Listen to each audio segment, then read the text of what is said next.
This is one of a series of events that's held during the Hadley's Art Prize, but a very special one in the fact that it's part of National Science Week.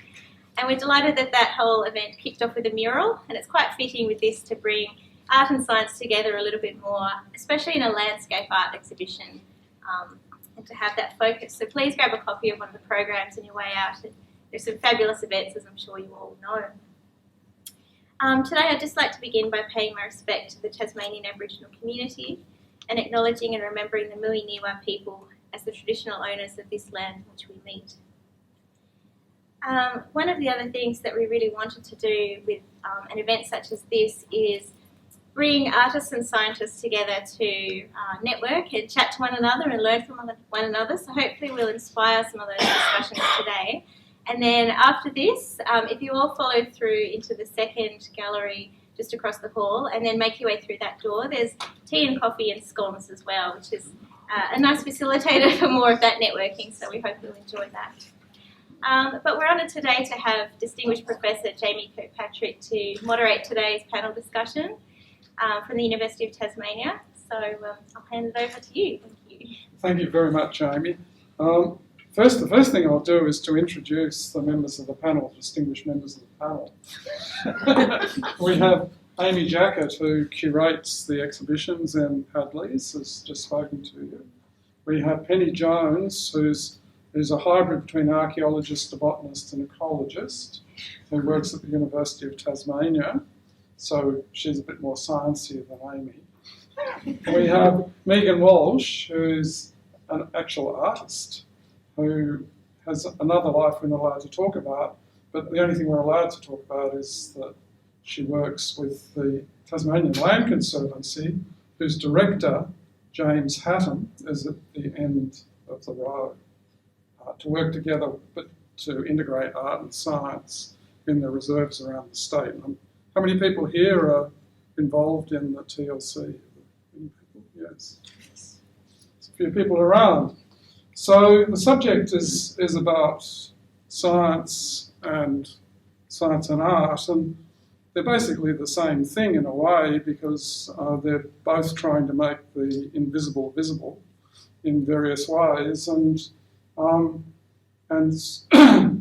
the most important one, of course, is art because it captures the emotions rather than logic, and it's been shown if you cut off people's emotional circuits, their logic circuits don't work at all and they just freeze and can't make any decisions. If you cut off their logic circuits, they're perfectly okay.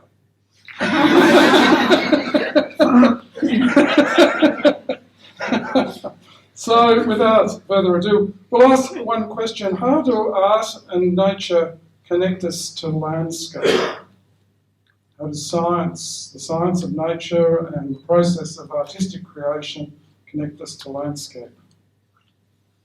Tasmania has a history of landscape art, and a lot of those artists have been artist explorers that go out and personally experience the land and create work either on site or back in their studios, but they're very much connected to the places they visit, and they're all really individual, personalised responses.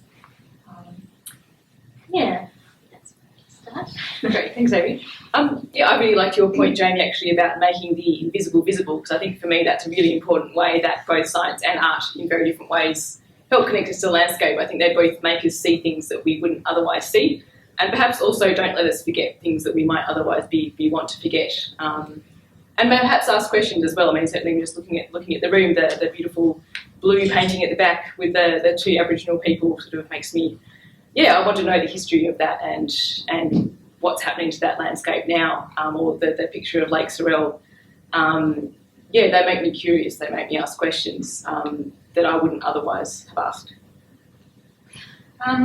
It's a huge subject, and the answer is equally as complex. But as Professor, you were saying that there's a lot of spatial mapping in some of the paintings that you can see. And it's a different way of looking at landscape as an artist. It can be a different sort of immersive observation, and rather than sort of visualising raw data, I see data as being embodied in artworks, so it has that emotional component, which is extremely important way to connect to our environment rather than dominate the environment. Yeah, like your painting, Megan, is it looks like some of the desert scenery that you see when you're flying over Central Australia. I guess from my perspective, I'm a trained scientist as well and worked for a number of years as an ecologist and started my career at the TLC as an ecologist. And one great aspect that I find in my work at TLC is that the many different ways that people connect to nature. Whether you connect to nature through, bushwalking, whether you connect through photography, whether you connect through art, whether you connect through your story. And I think one of the great elements of Tasmania is that nature is all around us. We're really privileged that we can go out and feel that nice icy cold wind and see a mountain and see the snow and see those great elements of nature all around us. And I think one of the great things that I find at the Land Conservancy and working with creatives like Megan is they add more to our understanding and our connection. And these pieces of art around us, they intrigue you, they inspire you, they motivate you, they evoke emotions that not necessarily a scientist can evoke in someone. And they raise that question in nature, which I think as an organisation, our organisation is constantly questioning. We're a science-based organisation, so creative give us that opportunity to explore those different things. That segues into a question is art, seeing it's the larger thing, does art actually question science in any way, do you think? Does it add to science by questioning it? Yeah, that's really interesting. There's a quote by a famous artist called George Braque, and he says, "Art disturbs, science reassures." I think that's quite an interesting one, that a lot of the artworks are so, they're open for interpretation, and yes, the artist gives their statement or their story, which you can go and read, but your first encounter with the work is very much open to what you bring to that. And for a lot of the artists, I think they're kind of feeling their way through and responding on a personal, immediate level, which is informed by their background as well. It's an interesting one. Yeah, I think certainly art can challenge us as scientists as to whether we're asking the right questions. I think as a scientist, you tend to get a bit one-tracked on some tiny little, often quite obscure thing, which does absolutely fit into a bigger jigsaw puzzle, but it can be easy to lose sight of that bigger jigsaw puzzle, or perhaps not be asking the question in quite the right way from the perspective of that bigger picture meaning that we're ultimately trying to get at. I think all the answers sort of seem to overlap in the questions too. So I see that the way that artists often work with material, so I'm very engaged with a material thinking and an intelligence embedded in working hands-on with your environment. So perhaps that kind of material intelligence or thinking can question science or definitely expand on it. I think maybe it's a different way of operating, rather less logical. So, and again, I go back to that word of sort of an embodied knowledge and how that can expand rather than and question. I think from my perspective and my experience with the two projects the TLC's worked on, which is the Poets and Painters project and the Skullbone experiment, was that creatives or artists actually challenged me as a scientist as opposed to the science itself. And we had a great experience where, as an ecologist, I got to guide some artists, including Megan, around our reserves, and I actually think it was the other way around. They guided me on a landscape that was familiar to me, but they opened my eyes to things that I'd walked straight over. They proposed concepts and theories and themes of our reserves that we hadn't necessarily contemplated.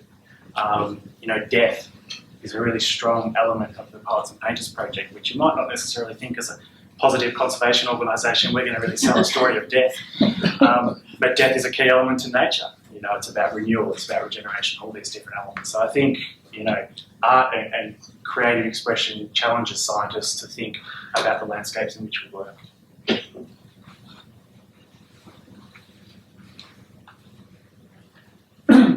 So when you look around at these paintings that we've all got a lot out of, this evening. What do you see from a scientific perspective? What way are those paintings informing our feelings and knowledge about reality? And in what way do they most affect you in doing that? Like that's a question for scientists.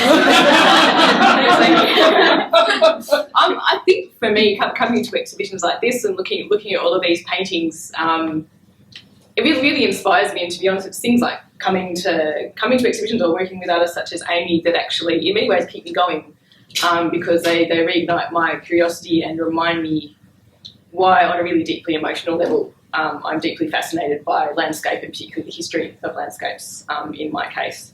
And again, as a scientist, a lot of your work it's very analytical, it's very very objective, and I think certainly, at least for me, actually coming back to why I'm doing science is as much about the heart as much as anything. And so for me, that's what I get out of coming to places like this.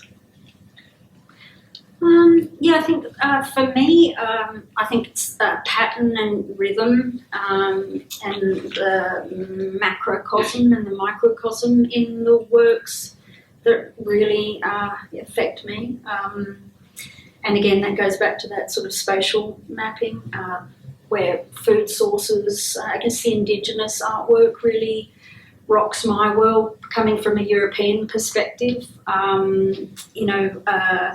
have quite a critical view of traditional perspective as a construct in visual art making.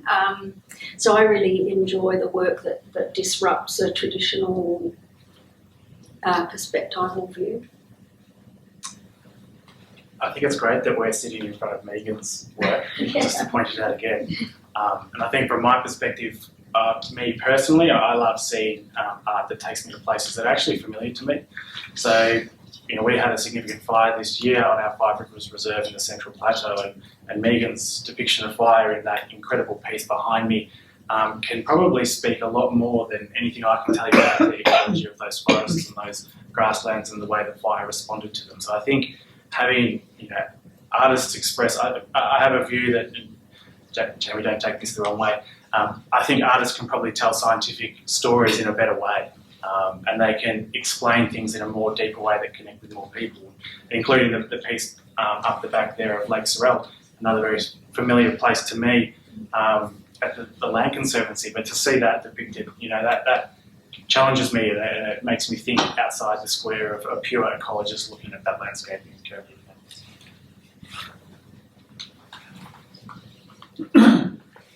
And from the other perspective, we wonder how science integrates itself into people's art. I mean, is there a conscious? I read through all the exegeses, and exegeses are pretty awful things, really. They're sort of rituals like scientific papers written in a constipated language, but you read through them and you didn't really get the feeling that reading through those exegeses that there was a direct connection between science and art. There's a direct connection perhaps between conservation and art, indigeneity and use of landscape and art, but you didn't get that feeling. Do you get that feeling at all, Amy? I think there are words that have really seeped into the other statements in recent years. So the Anthropocene is one that keeps creeping into a lot of artists' work, especially landscape artists, and anthropogenic. So I think there's this awareness of the impact of humans that a lot of artists are exploring and using scientific terms to describe them. So I think that's definitely coming through. And a lot of the artists in this exhibition, they do research not only the history of the places they depict, but also they are interested in the ecology. And they do, a lot of them do a bit of research, particularly responding to some of the bushfire sites and things. So I think there is that, it is informed. But artist statements are an awkward thing for a lot of artists writing about their work. They'd rather the work just speak for itself. And I think the best ones, the most moving ones, are the personal ones. So Mary Thompson has one in the next room. She simply says, on a hot day, she's looking at a Blackwater dam and she describes the delicious coolness and wanting to plunge in. And for me, that's a really powerful way of summing up the place and your experience at the moment. Yeah, so this can be really convoluted. That's okay. Stretch our brains. As an artist, I think it's really good practice to read omnivorously and listen to science radio, and those things seep into the work. And in history, you know, cubism, suprematism, futurism, quantum theory, all artists sort of can pick up on these things, sometimes superficially, which is, you know, is not great, but it does ooze and seep into the work. And when I look at the Indigenous works again, you know, I think of quantum theory and particle physics, but I guess it's not sort of, doesn't scream black and white, you know, the science relationship, but then again, that sort of, that word again, that embodied lived experience of science is where I see that, you know, the confluence of art and science being so essential, given the split from mind and body, from science and art, which began, you know, many hundreds of years ago, and the consequences, I think, are quite tragic. So again, I see a lived experience of embedded scientific theory rather than a very clear sort of exegetical display of that. Yeah, I guess as a scientist and as an organisation that's constantly communicating science, I think creatives and a lot of the projects that we've been part of, they do communicate a lot of that science even without that conscious thought. That, you know, looking at the skull bone experiment, John Wolseley's piece of the natural history of the sphagnum bog. You know, I can tell you the natural history of the sphagnum bog, and I bet you most of you will fall asleep within 5 minutes, even though I'll be animated and that excited about it because it ticks my boxes. But to look at John's piece and for him to express it to you and the science behind it and the geomorphology and the hydrology and the botanics that's going on there, those elements are all scientific aspects of his work. And I think Megan's brother it does some incredible stuff in linking modern day science, the way that we capture data, how we absorb data, and as a scientist, how we then test that theory, but then how can we communicate it and how can people make judgments about that. So yeah, I think Tassie's probably leading the way in terms of science communication and collaborations. Albatross Island, another one with Matthew Newton, Richard Fostel and Rachel Alderman around communicating science around the plight of the albatross. So. And people like Jane Bamford that are actually making thousands of ceramic habitat for marine permaculture, so there's that very direct link, and Martin Walsh with time lapse. That sort of brings us into the theme of this magnificent painting here, which is probably ecologically incorrect. But it's ideologically aimed. Like a lot of the paintings around here are, obviously there's a subtext of deep ideology to do with indigeneity, to do with maintaining the planet as a reasonable habitat for us and other living beings, and non-living beings for that matter. So is there a strong view, does the panel perceive a really strong linkage, three-way linkage between environmental responsibility, Indigenous responsibility, and an artistic endeavour in this landscape painting endeavour, particularly the contemporary endeavour? Though it might go back to Glover to look at some of Glover's paintings. It's a really interesting thought, and I've been spending a lot of time recently with the Australian curriculum and doing some education resources, and I keep thinking about sustainability and how that's a central thread across science and art, and it links together a lot of different curriculum areas, and I think it's a really great thing that's coming through and being encouraged. And certainly a lot of the artists here, I think, are quite conscious of those things and making concerted efforts to share their awareness of things as well. Yeah, look, I suppose one thing that certainly strikes me in exhibitions like this is how art, I think, can be really helpful in negotiating perhaps some of the choices that we're making around the environment and sustainability.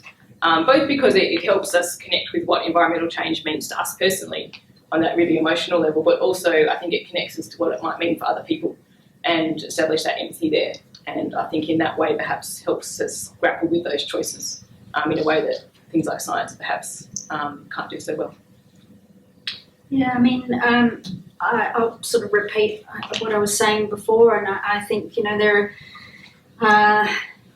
with the split that occurred, you know, hundreds of years ago between art and science, now there is a more of a holistic approach, I think, in these works, and in this work you can see a lot of things going on, you know, in particular, but I think that it's that overlapping and that mixture and that embodied perspective which is really essential and really important. And I think in the next room in particular, I see quite a number of works that are very informative about habitat, the pines, the kingbilly pines that are disappearing, some of the food mapping, and these terrific rhythmic blue work that won one of the prizes. So the room next door is very useful as far as that goes. I think going back to something I said earlier as well around that storytelling element, I think people connect, in my experience, people connect a lot to a piece of art in many different ways. You know, we can all look at something as a collective, but we all see something quite different about it. And that's one thing as an organisation, we're very motivated by working with creatives because they can express elements of a landscape or of a place that we don't necessarily see. And I think, you know, the Poets and Painters, Megan's work at Poets and Painters and at the Skullbone experiment, it challenged us in ways that we see this concept of beauty.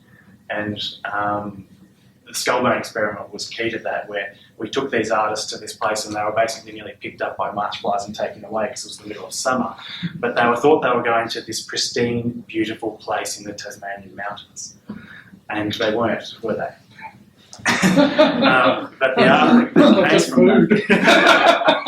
It was fascinating to see that the way that artists interpreted those landscapes and then expressed them, and the stories that were told by that. So I think artists have this great, art has this great way of showing quite complex systems at the macro level and connecting more people to that without them having to be there in person, if that makes sense. So I think that's something as an organisation we've seen really powerful ways that can challenge the way we think of contemporary landscape art. In Tasmania, do you think artists need to go down that road? Is there any point in being more politically, using your art to be a bit more politically active? Could I talk to that one? I spent half the year in overseas last year, and the last component was being on residency in South Korea at a supposed beautiful World Heritage National Geopark. It's an island the size of King Island with 50 million tourists a year. And so I came home quite traumatised. And it affected my work, and every day I try and decide what my responsibility is and how I can best participate with the skills. So I say to Jeremy, you know, I'm going to go and volunteer and, you know, pick up plastic around the coastline, and he says, you know, just use your skill base and try and help that way. So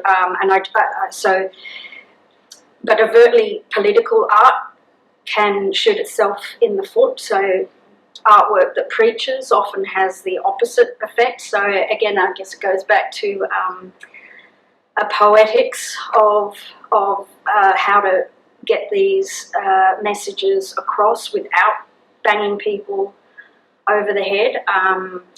And that is a very difficult line. But I really firmly believe, and this talks about what's the importance of the confluence, I think, of art and science, is that the old myths are broken, in my opinion, and we need to create new myths. And art is obviously a great way of myth making, and that the new myths, I think, to quote Yuval Noah Harari, who's a great historian and writer at the moment about these issues, says that the new myths will be green and they'll be connective. So I think that's maybe the only way I can see that I can contribute using my skills. But also I'm trying to raise money through auctions as well to build seaweed giant kelp cages at the moment. And this is through talking to activists, like, you know, what is the use of painting and what is the use of art in this current climate? It's a very difficult question. I don't know if I can answer that question. Sorry I went on so long, but it's a big one. My only comment would be just that I think as a state we should celebrate the great artists that we do have that actually do represent what it means to be Tasmanian and the natural aspects of Tasmania. And I think from our organisation, we're a non-advocacy organisation, but for instance, the Skullbone experiment, that art project, as a rough guess, raised about $1 million in helping our organisation pursue more conservation activities, and it's continuing to get more traction. So I think artists can do a lot by doing, as Megan said, what they do best and telling those stories. I don't know if I need to, but I was just going to say, in terms of Tasmanian history, art has been really powerful in terms of conservation and environmental activism. So a lot of people know about Dobrovskis and his campaigns, but John Watt Beatty in 1908 actually had, he used photographs, so he was a famous photographer at the time, and he was photographing the Gordon area to save that from logging, for the preservation of the scenery, and that campaign was successful. So there's actually quite a long history of that in Tasmania, and landscape art has been pivotal in that. And it's very interesting that the interconnectivity in forests like these is being scientifically established as there's a giant brain out there, just very slow. Is there anyone else?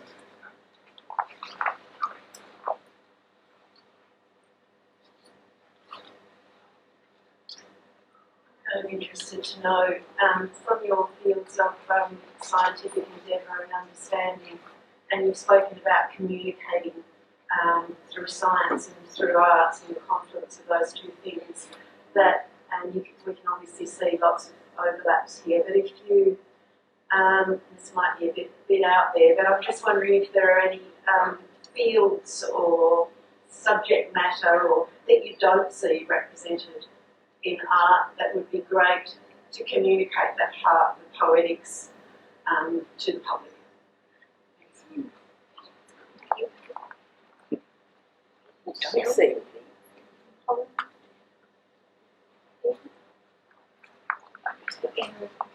The analogy of ordinary existence would be a good one. This is really a question for the scientists, but just to point out, Penny Mason had a beautiful artwork last year in this exhibition, and she was depicting particles in the air, and it was the signature of the place, but through the air. And I think that really leads in nicely to Penny's current research. Yeah, I suppose you do. That question did just make me start thinking about my current work. Is that I used to use pollen to reconstruct climate change in the past and environments in the past, but I'm now looking at the pollen and in the air right now and how that affects our health. And that's certainly something, to be honest, that I don't think I've seen any aerobiological artworks, but perhaps there should be some. I'm still thinking about that one. There's a lot that I'd like to hear about to make, paintings. Smells, ultraviolet particles. Again, this experience where I was in Korea when the wind blows from mainland China, chemical dust rains down over everything and you have to go and wash that off. So I'd be making artworks about air particles, I think, if I was in that situation. I think one thing we've noticed in terms of we invite a lot of creatives into our science program and understand what we're doing. And one project that you can direct directly to Margie Jenkins, who's up the back, who works for TLC, after if you have any questions about is looking at acoustics and sound and soundscapes.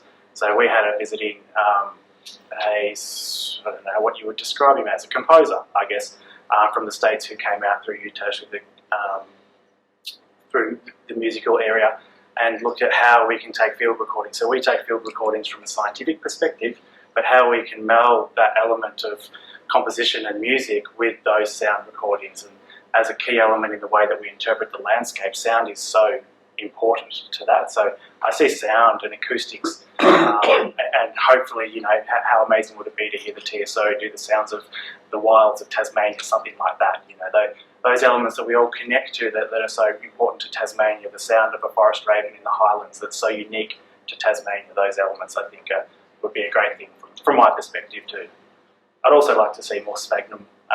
That's a personal one.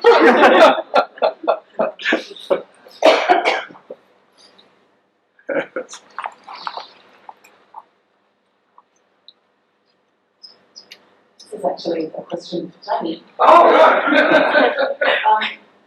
Some of you might be familiar with Lauren Black and her work, so she's a botanical artist, and she also does really amazing pieces in anatomy now as well. And she got a Churchill Fellowship a couple of years ago and was in the UK and Europe looking at some of the specimen collections anatomically. And apparently medical students had art included in their practice and training to actually be drawing these anatomical pieces. And I wondered if there's much history or even currently inclusion of art within science training to actually get scientists looking closely and differently and actually having that included in their studies. Some scientists, some of the units and majors people do at university do integrate across the science and the arts. Like there's an island geographies unit that my colleague teaches, in which part of the students can actually look at the physical geography and the social and cultural geography of islands through the medium of the artwork that they do within that unit. But I think it's probably fairly rare. Botanical illustration has sort of given way to high-powered photography, really, and rather than some electron microscopes, and some of them are very beautiful. And there has been artwork inspired by pictures of diatoms.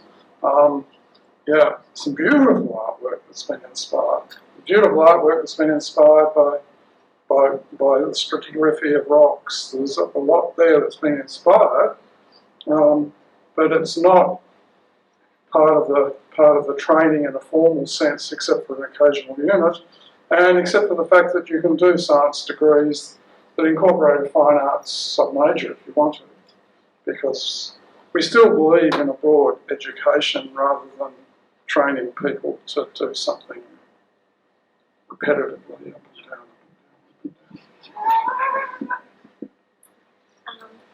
Felt like that was your question. Oh, was that? Does anyone else go? Oh, can I just say something to that? Yes. I, as a drawing teacher at the university in the past, I love it when the people come from the science departments to draw, and they make better artists. And I've heard it said that artists and scientists that draw make better scientists. And now someone was talking about the fact that there was some sort of marine creature that had to be drawn and couldn't be photographed. But I guess, that the whole, again, this was something with the Renaissance or the polymath, the artist who was a scientist, who was, an alchemist or a cook or a builder of machines. And that kind of, those bodies of knowledge and those people were, using all aspects of their brain. So I'm pretty passionate about those things coming together, and again, the art school tries to do units as much as they can around that sort of thing. Yes, I've worked with artists ever since I started here in Tasmania, because producing guides to various things. And it's been a privilege working with them, and also being the script writer for Photo.Nebraska for many years, for calendars and stuff like that. But yeah, I think it's really, really critical that people stretch their brains across that divide and actually live across that divide rather than become constrained at either end. How are we going for time? We wrap up now, or have one last one? One last question.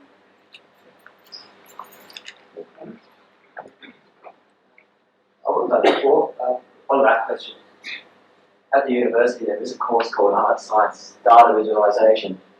A lot of my friends grumble about, but UTAS does find to have a lot of focus on bringing together artistic thinking and scientific thinking that I haven't seen elsewhere, which is really cool. Kind of on that note, there's kind of two different methodologies between science and art. Like there's an artistic method that's a bit more vague, and a scientific method that is rigorous and getting even more rigorous the more science develops. Have you, in your progress working together, found difficulties in communicating to each other rather than to the outside world due to like the differences in these two methods? Like, obviously you can't have an artwork that's falsified. Just apply those two methods.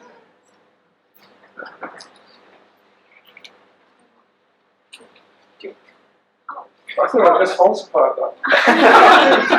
I was just going to say, thinking about the artist statements and artists writing about their work and wanting to incorporate science, I think sometimes the scientific papers and the academic ones, they are a bit inaccessible to artists, that if you don't have the background and you want to learn about it, but it's really hard to do that, which is why it's so great when I think artists and science can get together and just talk and informally, and to visit places and to have that dialogue alongside each other, which is why some of the TLC projects are so great to have that happening. And I think that is a nice way to make it possible. Yeah, I suppose from a scientist perspective, I'd say I've actually really only ever had an experience of finding it incredibly enriching and sort of stretching me in terms of my curiosity and imagination. So, yeah. Look, I wish there was more of it, and I think that artists and scientists get huge amounts out of talking to each other, but I guess when the language and the exegesis comes around, that a lot of artists' exegeses are obscure, and the language is very difficult and puts people off, and people when you're doing a PhD and you have to sort of or try and follow a scientific method to test a material, people come undone, very easily. It's a very difficult process, and UTAS, or the art school, is one of the first schools in the world after the Scandinavian countries to embark on that kind of PhD. So we're ahead, but there's a lot of work to do to make it so we can understand each other, I think. James, would you like to speak to that? Yeah, I think from my perspective, I'll share an example from not myself, but a colleague, so Dr. Sally Bryant, who many of you will know, a very well-renowned scientist, traditional scientist. And I guess from a challenge perspective, she participated in the same way I did as an ecologist, guiding people around our reserves.